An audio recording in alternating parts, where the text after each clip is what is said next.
यतेंद्र, आप हमारे साथ बने रहिए। इस बीच अपने दर्शकों को बता दें, यूपी की कैबिनेट मंत्री मोहसिन रजा ने असदुद्दीन ओवैसी के बयान पर पलटवार किया।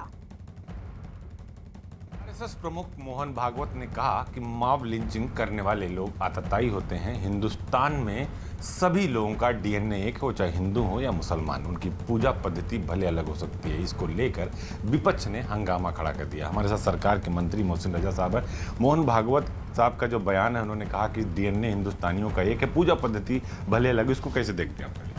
देखिए, ये हिंदुस्तान की संस्कृति और भाईचारे की मिसाल है जो आदरणीय भागवत जी ने स्टेटमेंट में कहा है कि हमारा डीएनए एक है। तो ये भाईचारा और हिंदुस्तानियों को एक होने की उन्होंने एक साफ तौर पर बताया है कि हम सब एक हैं, सबका डीएनए है। हमारी पूजा पद्धति अलग हो सकती है, लेकिन हम सब हिंदुस्तानी हैं, भाई भाई हैं एक दूसरे के, और यही हमारी विशेषता है हिंदुस्तान की। तो उसको लेकर उन्होंने बयान दिया है।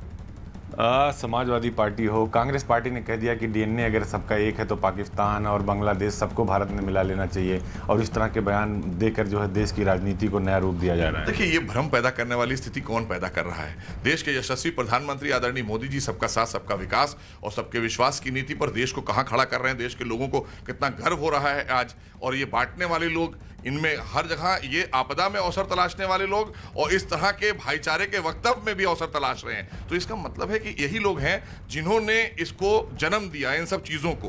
क्योंकि हम तो वो संस्कृति में जीते हैं जहां भाईचारा, मोहब्बत, सैक्रिफाइस है। हमने तो एक दूसरे के लिए बढ़ चढ़ कर जिस तरह का वक्तव्य आया है आदरणीय भागवत जी का, ये साफ संकेत देता है कि हम सब भाई भाई हैं, सभी हिंदुस्तानी भाई हैं। मैंने कहा ना कि हमारा डीएनए एक है, इसीलिए हम भाई भाई हैं। पूजा पद्धति अलग हो सकती है, हम हिंदुस्तानी हैं, हमारे डीएनए में हिंदुस्तान बसता है। उधर मध्य प्रदेश के गृह मंत्री नरोत्तम मिश्रा ने दिग्विजय सिंह के बयान पर किया पलटवार। आइए सुनवाते हैं आपको। तुष्टीकरण के महानायक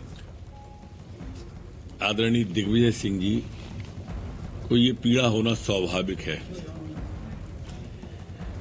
क्योंकि मुसलमानों में भय का वातावरण और अलगाव की बात कर कर ही तो वो वोट की राजनीति करते हैं। कभी अल्पसंख्यकों के विकास के लिए इन्होंने कुछ किया हो तो बताएं। माननीय भागवत जी के बयान से समाज समरसता की ओर जाएगा। कांग्रेस के राशिद अल्वी ने मोहन भागवत के बयान पर सवाल खड़े किए। 10,000 साल पहले पूरी दुनिया की आबादी सिर्फ 10 लाख थी, और अगर आपकी बात मान भी ली जाए कि 40,000 साल पहले पूर्वज सबके एक थे, तब तो फिर पाकिस्तान और बांग्लादेश इन सबका भी डीएनए वही है। उनको भी शामिल कीजिए कि पाकिस्तान, हिंदुस्तान, बांग्लादेश सारी आबादी का डीएनए एक ही है। और इस बीच रक्षा मंत्री राजनाथ सिंह ने मोहन भागवत के बयान को सही बताया। कोई गलत नहीं कहा, उन्होंने सच कहा।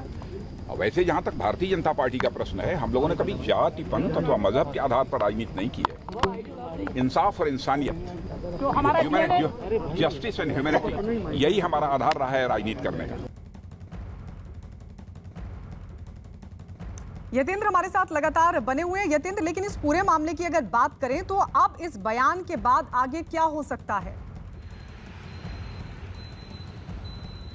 देखिए, बयान से तो साफ है कि सियासी जो हलचलें हैं वो काफ़ी तेज हो गई हैं, और इसका सीधा सा कारण है कि उत्तर प्रदेश जैसा बड़े राज्य में विधानसभा चुनाव होना है, और केवल उत्तर प्रदेश नहीं 5 राज्यों में विधानसभा चुनाव होने हैं। तो ऐसे में अपने वोटर को, अपने कैडर को एकजुट रखने के लिए ये सियासी हमले लगातार इस बयान के इर्द गिर्द मढ़े जाएंगे। हर कोई कोशिश करेगा कि उसका जो कैडर है वो एकजुट रहे, लेकिन साथ ही जो दूसरी पार्टियां, खासकर संघ या बीजेपी, वो चाहेंगी कि जो उनको लेकर जो डर है, जो खौफ का माहौल पैदा किया गया है, वो जो खाई पैदा की गई है, वो कहीं ना कहीं उस खाई को पाटने की कोशिश की जाए। और संघ प्रमुख मोहन भागवत के बयान के मायने अलग अलग जगहों पर अलग अलग तरीके से निकाले जाएंगे। कुछ समय के बाद इसके मायने कुछ अलग होंगे। हालांकि जब बीजेपी नेताओं से बात करते हैं तो उनका साफ कहना है कि जो संघ प्रमुख का बयान है वो नया बयान नहीं है, पहले भी इस तरह के बयान आ चुके हैं। और जब मोदी सरकार केंद्र में आई थी तो उन्होंने भी सबका साथ सबका विकास एक नारा दिया था, और ये उसी बयान की पहल है, उसकी तर्ज पर ही काम मोदी सरकार कर रही है और